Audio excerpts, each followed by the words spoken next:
So the moral of the story is don't own a house. That's the moral of the story. It's just been, yeah, that's why And we've if you been gone. do, marry someone who knows how to take care of that stuff. Because these guys who come in, contractors and plumbers and termite guys, they're all a bunch of liars and you can't trust them. So you got to do your own stuff. Ivy. Now, that's the thing that drove me crazy. We had the realtor who sold us the house Uh-huh. said, okay, I can get you two different inspectors. One inspector is really laid back and he's kind of chill. The other Hmm. inspector, though, he's a lot more hard ass. He'll look at everything that he'll scare you into not buying the house. I said, no, I want the second one. I want to know Yeah, yeah, exactly. that's exactly what I want. And don't yell into the mic. Oh, did I yell? I got so excited. It's like, rah, rah, rah. It's like, okay. And I said, I want the second one. I want to know all the bad things, all the secret things. And he came Right. in and he's like, okay, well, I didn't really find anything bad. So, buy the house. And then over the course of years, it's like turned out that he saw absolutely nothing. He was like a blind man who didn't see any of the what became very obvious problems to Oh see. my God. But you can't trust anyone. Yeah. Well, they built But this house up from the ground, and but it's been sitting here. through social media, Hmm. I have discovered that there are some good inspectors out there who really go through it with a fine tooth comb and find all the problems. Oh God. So the funny thing, though, you say was so you bought it. Was it? Did your parents buy it? Yeah, yeah, yeah, that's right. Your parents Yeah, bought it we new. we took pictures of It, it. it was a new build. Man, that must Yeah. be even worse though. Living through a house that just you buy new, so you think, wow, it's brand new. They must be using great stuff, and then there's no problems, and then just slowly watch it crumble. Well, yeah, we've been watching it crumble for like the last, I'd say, 10 years. But they bought it new like when 1970, and the foundation was already laid. Like the person who had decided on this floor plan or however they Ah, laid this out backed out and didn't move from Connecticut or whatever. And so they liked it. And so we have pictures of me like this little wee thing, in the backyard and like running around and, all the phases of the build. It was quite exciting. yeah. Here's the thing: other 50-year-old things like me, I'm not Hmm. falling apart. I mean, like my heart, my plumbing systems, like my urinary tract isn't falling out, my heart isn't falling out, my lungs aren't coming apart. I know. Well, So if I can hold up for 50 years, certainly a house can. Come I on. know. Well, but in the 70s, they used the aluminum wiring, which I had replaced because that failed. And then now they had put everything under the slab. And I thought we were good to go with the copper pipe. Evidently, not so. After 50 years, like this shit is crumbling, making pinhole leaks. I had to have the sewer line replaced, the galvanized pipe, which we knew was going to go. That's been my biggest fear for years. And I wanted to move out before all that stuff happened, and we didn't. And I'm sorry. it's just yeah, I have no kitchen. We had yeah, I said for Thanksgiving I had a trench in my kitchen. That's what I had. Nothing like jackhammering up like your investment and then throwing money down the money pit. I said I feel like I'm in a Tom Hanks movie. This is Yeah. ridiculous. Okay, so we wanted a light episode Yeah, we need because a light episode after this. I'm in construction hell again. and so, okay, we're not starting off light, but what was going to be worse than all this, it was we got sidetracked by looking at all this performance art. Yes, yes, The yes. the queen dom of performance art. I don't remember her name. Abramovic, From way back in the Marina, 70s. Thank you so Marina much, Abramovic. Marina. Yeah. But Hmm. I couldn't deal with it. I wrote a couple articles and it just kept getting worse and worse and heavier and heavier. And so we're not going to do that today. No, let's not do that today. No. But I kind of want to say though, obviously I'm down on performance art. I don't Hmm. understand it. I don't think it's real art. Uh-oh, there I Hmm. said it. Uh-oh. Unpopular opinion. I'm sorry. I'm supposed to start off. That's how you get the kids in, on your reels and whatnot. It's an unpopular opinion, but I'm gonna get a lot of hate and people are gonna unsubscribe. It's like, yeah, whatever. You're doing it just to get more views. Make me. Right. Of course, it doesn't work for us. We just keep losing listeners. Are we? Oh my God. No, no, no, no. I'm sure they're still there. Why wouldn't they be? Anyway, I cut that out because that was dumb. No, that's funny. Sure. Okay, go ahead. So Abramovitz, you're Well, just no, but performance art. One of the problems with art in general, right, is that it's so porous. There are no real borders. Is what's the definition of art? People can sneak in whatever they want because you say, well, that is an art, but then later you find someone who does something great in that field, and then it becomes art. So right. it's really easy to sneak in stuff, and that's the performance art. You can't. It's even less defined. It is less So it's defined. easy. It's even easier to sneak stuff in. And I think the entire field of performance art is snuck in because it's kind of sits between like real art, I'm saying that what real art is like, art that has impact, film and paintings and Mhm. sculpture and things that can have an emotional Mhm. impact. And then you have what in the old days would have been called performance art, acting and singing and music making and stuff like that. But what performance artists today tries to sit in between them. It's like a person doing a thing. It's not sculpting, it's not acting, it's something in between. It's like, yeah, no, that's all bullshit. We have terms for that. If you doesn't fall into the category of one of these Mhm. categories, it's bullshit. We, because we've been doing this for tens of thousands of years now. Mhm. We know what we're talking about. And if you're trying to make something new, you probably failed, because again, nothing is new under the sun. And if it's not something we've seen before, I mean, let's be honest, it's a con job. So you think performance art is a con job? And Absolutely, okay. 100%. Okay. I say that, but I should say 99%. There are probably some things out there that fall in between Mhm. conventional acting and Mhm. professional music making Mhm. and professional or standard kind of painting and sculpting, and there's probably something out there. Right. But we've created these slots Mhm. of things you can make, because that's how we're built as humans. So if you're trying to find a new slot, it's probably going to be a scam. Yeah. Or a weak slot. Well, then no one would be paying attention to it, True. right? Yeah, like but with the performance art, and I read, all those, things, and I have been familiar with her work. And I always felt that some of the stuff, it just seems to like go to like kind of a negative place in a way, like exposing people for the animals we are, essentially. And it's like, does all perform isn't there happy performance art? I mean, you know what I'm saying? I think that's actually a good point.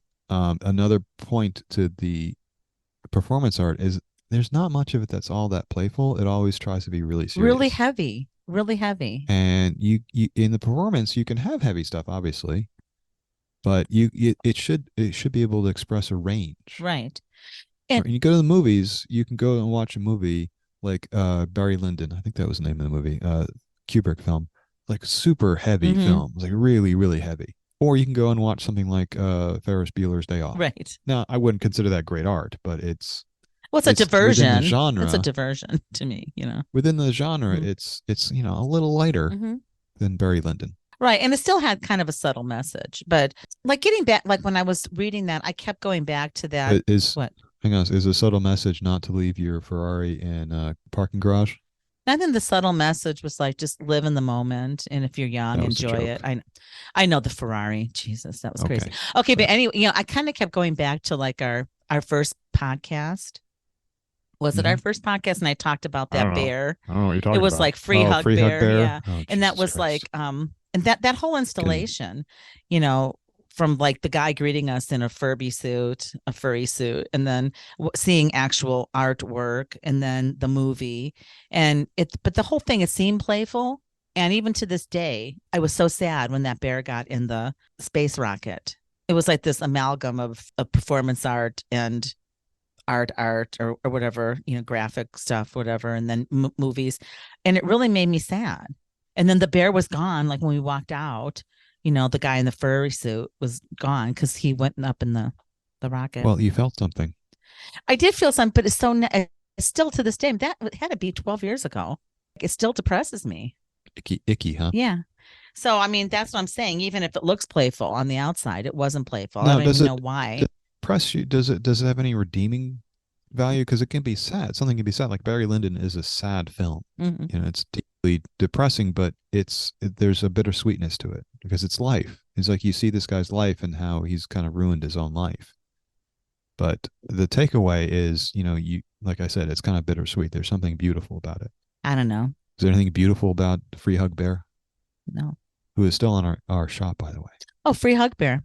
So I've added some more stuff though. I've been Oh, kind of really? just polluting our store with my own nonsense, Good, good. Do it. Yeah. my own AI generated nonsense. Okay. This is my new thing. I do an AI generated image, Mm-hmm. but they're not high enough resolution Mm-hmm. to print. At least, I mean, I'm sure everyone else on Etsy is doing that now. They're just doing AI generations and they're printing them, and they don't care that they're low resolution. I do Mm-hmm. care. I don't know why, because no one buys my stuff, but I don't know why. But so I spend hours converting it to vector and then like tweaking the vector, like hours and hours and Oh hours my doing this God. stuff. I'm sure no one ever notices, but I like just pushing vectors around, and the vector is just shapes and colors. There are images like that. I did one. I decided I think we needed a Christmas cat, so I did a cat portrait wrapped in a wreath. Oh, nice. I'll have to Yes, check out and I our spent store. hours I've been kind of consumed with fidgeting with I've that. been consumed with plumbing issues. Well, there's no reason to have looked at our store because you didn't know that I was messing I around with it didn't. That's fine behind the though. I'm scenes. glad. BTS So, behind the scenes. yeah, didn't they all go into the military? Half of them are there, or a couple of them. I Three. thought the other. I could swear I just saw an article last week that said the other four members were going to the Yeah, they military. should be going. Because they're almost what 13 now. They're almost 30. Oh, sure, no, that makes sense. Yeah. And they're all men because I couldn't Yeah, tell. they're all men. Anyway, Okay. Stop. what was I talking about? Oh, Behind the right, scenes of our yeah.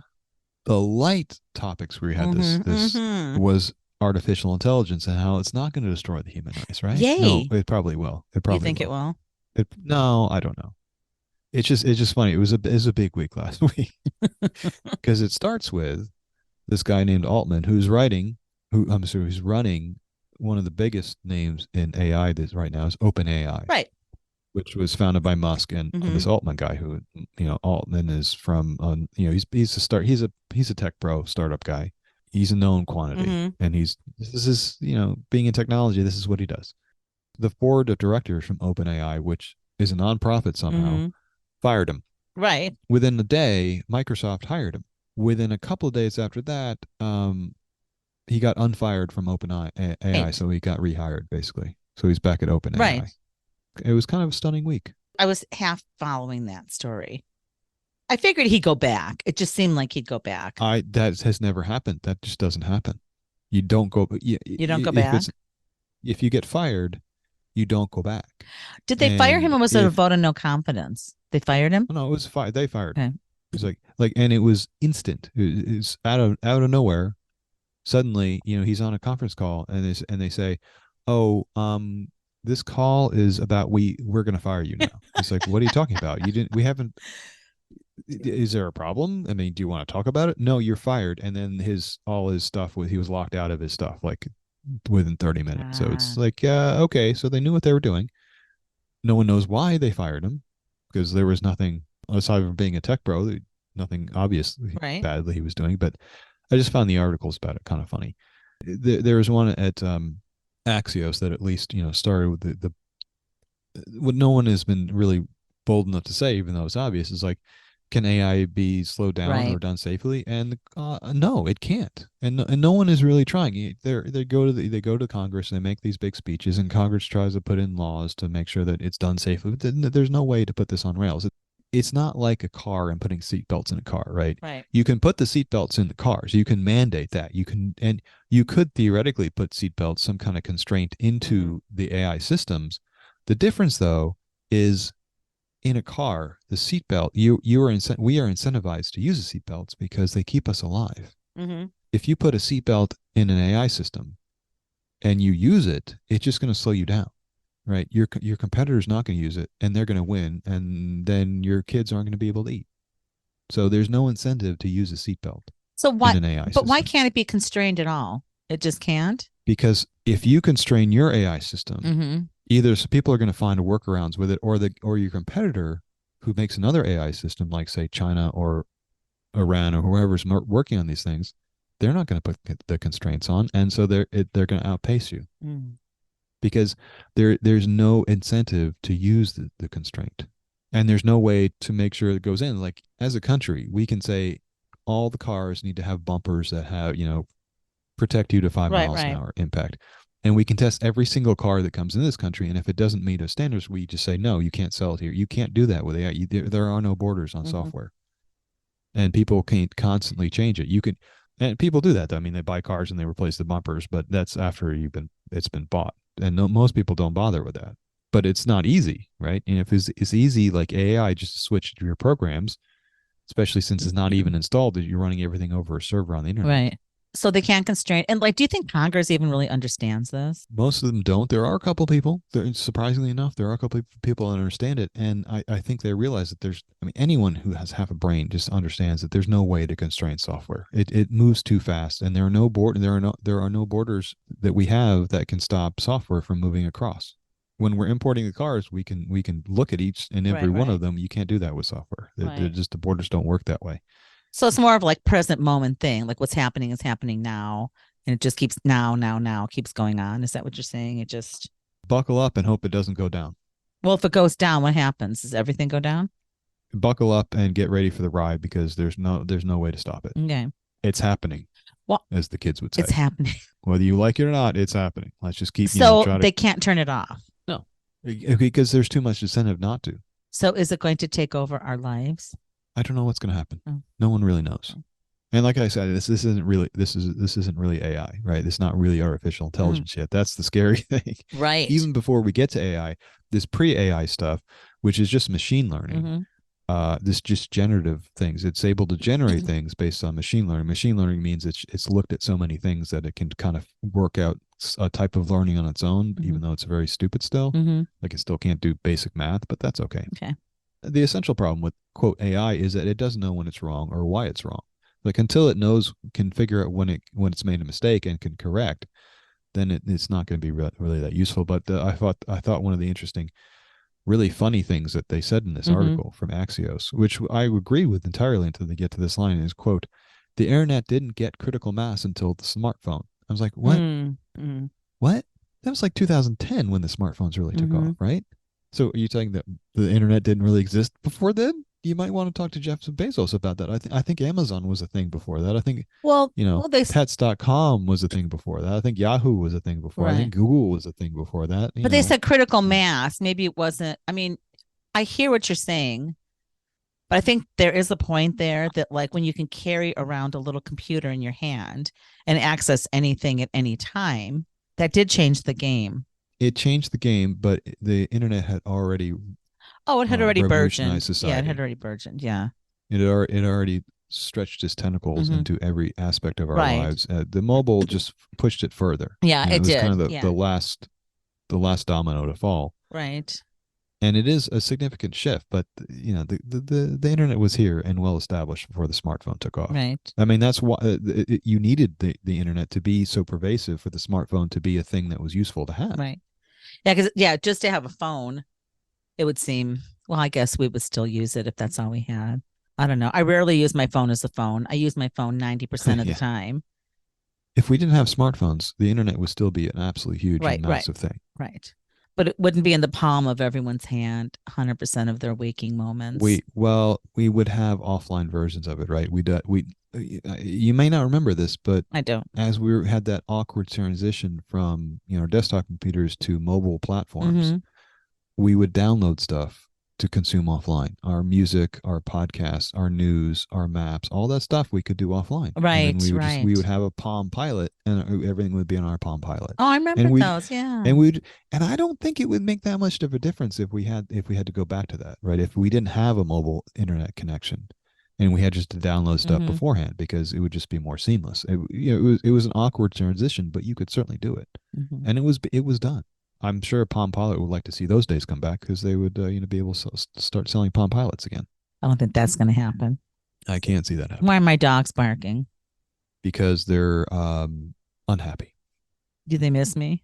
They're probably sensing there's some other catastrophe lurking inside of your house. I know a friend of mine said, "What's next? Is something going to fall out of the sky and go through your ceiling?" I'm like, don't even put that out there. No, that would be a blessing. Except if we're here. Yeah, that's only if we're here. Well, just, get out. If you hear a big crash, just exit the building. And just, take maybe if something hits your house and it catches on fire, take a few minutes before you call 911. just see if it's real. Oh my God. If it's only consuming half the house, just wait another minute or two, then call. But do you hear the dogs barking? I don't think like okay. Good. Yeah, because Zoom is good at filtering out nonsense. I will hear it when I'm doing the editing, though, because GarageBand picks up a lot more stuff. Okay. But how do you feel about your relationship with your dogs? I think it's tight. It makes you better? I think it's pretty tight. They make me feel better. Really? Yes. Okay. Yes. Well, that's science believes that. Science says your relationship with your dog is vital. Science shows. I know. It's another Axios article. But it's a big caveat. It does not apply to small dogs. They just make you crazy. No, it applies to small dogs. No, it literally says on my in my notes, does not apply to small dogs. They just make you crazy. Oh, I didn't. I think I skipped over that. Well, that's my editorialization of it. Well, they do make me crazy, but they are really good cuddlers. And I think that when Buddy died, our little Chihuahua, their last one, and then I was always, I missed him so much. I cried for like ever. And then I realized that the house was like way cleaner because even those Hmm. little Chihuahua feet track in a lot of dust and dirt and stuff. And then I didn't have to worry about dropping stuff on the floor. And it was like a kind of a, whew, it felt good. Vacation. Yeah. And then when I met Chance, I had to take him home. I mean, he's such a mellow dog. I should have stopped there. But I think I was so lonely, as the article said, it helps with loneliness. I just felt like I wanted more and I wanted him to have a friend. I thought he was bored with me. And so now we have the three Chihuahuas and they're just like the fuzzy brigade. They're so cute. They run around like together, like one big worm. It's like a woolly worm. I know it's like you're rolling your eyes, but they're so damn cute. And I do sleep better. They all sleep with me, like right on me. And it calms me. I feel very loved. I'm very happy. You could just go to therapy. Well, that works too, but dogs are good. So you Just have a get a good therapist who will relationship. cuddle you. No, ew, human. No, thanks. Ew to the human. Ew to Okay, the I get human. it. Yeah. So, Wow. so, don't you cuddle with your dog? No, absolutely not. She's filthy. We go running. We play fetch. We fight. She's very happy though. I think she's pretty happy. She mopes a lot though when we're not giving her attention. But the essential point is humans are social animals. Dogs are social Mm-hmm, animals. mm-hmm. So and we have evolved to meet each other in the middle. Yes. Or they And just it's all evolved. Yeah, Chihuahuas evolved to. scientifically proven. Yeah, well, So, Chihuahuas evolved to suck your last energy energy. Yeah, but and dollars, mm-hmm. Oh money and God. energy. Yeah, they have to stop eating avocados and things that have the precursor to xylitol so I can save on vet bills. This is just Mm. craziness. So I love my dogs. Well, at least someone does. Oh God. Yeah, I don't know what I'd do without them. I wish I could get another one, but I don't have the money or the Cats. string. You just get cats. Yeah, my dad was like, "Should we get a cat?" And I'm like, "I'm allergic to Not with those. cats." It's like, no Not with thanks. those little monsters running around. Mm-mm. Maybe if we get a kitten. I'm like, why would you want a cat? Why wouldn't you want it? Cats are awesome. I don't know. Not if they make you sneeze. Oh, just get over it. I Jeez. know. Get over your allergies. Anything else? Yeah, this is old news now. Uh-huh. Old news. But when I was looking for, I wanted to get a Twitter logo. I'm sorry, X logo. I thought this was kind of funny Uh-huh. because no one, we are now past the point where I think it's safe to say that no one is calling it X. No one. Literally no one. It's still Twitter. It just has an X logo on the icon I for heard some someone reason. call it X Twitter the other day. Yeah, that was a thing, but that didn't like knots. No one says knots for the early 2000s. That didn't catch on. Knots. It's just Twitter. So if you want to get so any brand, any company, they have media resources. Uh-huh. So if you want to use the Nike logo in your column about Nike or whatever, you can go Mhm. to their website, you can download it and use the official. And Right. same thing with Twitter or Instagram and Meta and all the other things. Right. Google. Right. If you want those assets for X, Mm-hmm. you don't go to x.com, you go to twitter.com. I think it's a good indication that perhaps Musk failed at his rebranding, that he can't even get his own website to serve its content properly. Mm-hmm. In order to get the X logo, you have to go to twitter.com. That's actually pretty funny. I think it sums it up. It does sum it up. And then really old news because Yeah. this year the iPhone 15 switched from USB-C. Switched from Lightning to USB-C, Right. and it made all the Android chuckleheads go mad. And it's like, it's a big new thing from Apple, right? Oh, they invented USB-C. Oh, they're finally using it because they lost their minds, just going crazy Uh-huh. over how stupid Apple was for having Lightning for so long. Mm-hmm. And this did give me a little bit of pleasure pointing out to all these morons Mm-hmm. that says USB-C is the best thing since sliced bread. Right. Do you know who invented USB-C? Apple. Apple. Now, it's an open consortium, but Apple did literally 99% of the work to create the standard. Mm-hmm. So if you like USB-C, you should thank Apple Apple for that. So what happens to our Lightning phones like mine? It'll just obsolete, and then I'll have to. They will burst into flame and take your house down with it. Nothing will happen to it. Just as long as you have a cable for it, it's fine. Yeah, and I bought another Lightning cable. Yes, the Lightning cables will be around for years. There's no There will be no shortage of lightning cables. I kind of liked it, but Yeah, USB-C is a little better. I yeah. think it's a little bit more reliable. And it's well, the big thing is it's faster. And this is one of the reasons why they did it now is because the iPhone is now such a powerful video tool for Hmm. shooting movies and videos and Right. commercials. Couldn't really use it that way with the Lightning port because took hours to get the videos off of it because the video files are so big now because they're doing it 4K high resolution and it's all super professional level stuff. And the Lightning spec was designed so long ago that it didn't accommodate that. So the Mm. USB-C has much faster speeds, but only on the Pro Max. Oh, I see. I just have the Pro, the 14 Pro. I'm not going to upgrade. I'm not going to do No, you anything. shouldn't. There's no reason, just no reason. Unless you start shooting movies. No, my phone how they make little movies for you? Like all of a sudden No, there was like a little movie. no, I'm talking seriously though. If you started making movies, it would be the cheapest thing you could do to get high quality video. Oh, Would a be to buy an 15 Pro, iPhone. Yeah, the Pro Max. they shot the entire last keynote using only iPhones. Oh, wow. Nobody noticed because it's basically a completely professional video movie making machine now. Wow. Yeah. If I ever segue into that art form? I'm currently doing assemblage. Well, I'm glad you're doing something. Hmm. It's too bad you don't have a Twitter account to share it with Oh, Twitter.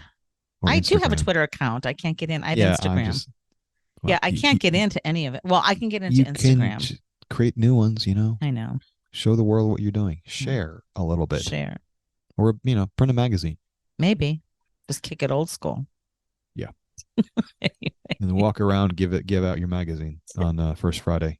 Oh gosh, we should go to First Friday.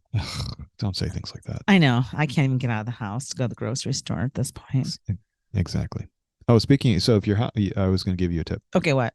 Just get an air fryer and go buy frozen food from Costco. Then you don't need a kitchen. That's a good. Dump the frozen food into the air fryer Okay. and eat that way. Okay. Yeah, because well, yeah, the guy's coming to put new tile down on Wednesday. I have to find new tile that I want.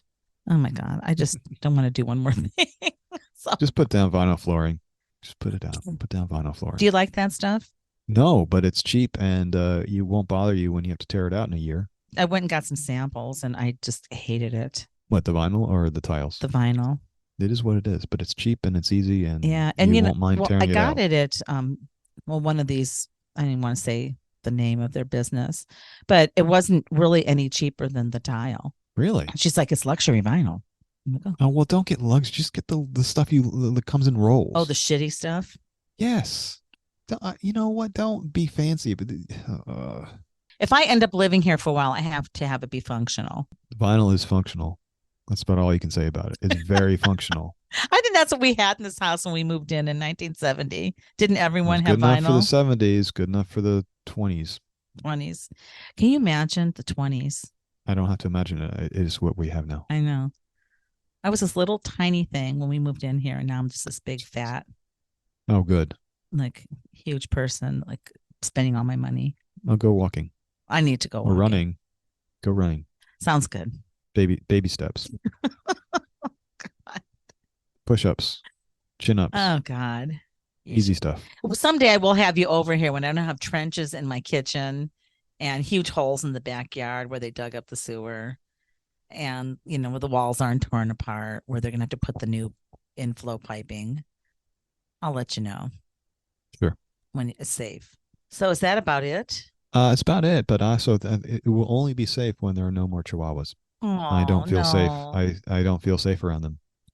They're so cute. You're gonna love them. I don't think so. Yes, you will. I'll bring Chance over to see you. God, no. He'll be so afraid of Cleo. Good. Okay, listen, I probably should go feed them. Ugh, not fun with that. Okay, I will. Good seeing you. Yeah. Yeah. That's great. Thanks.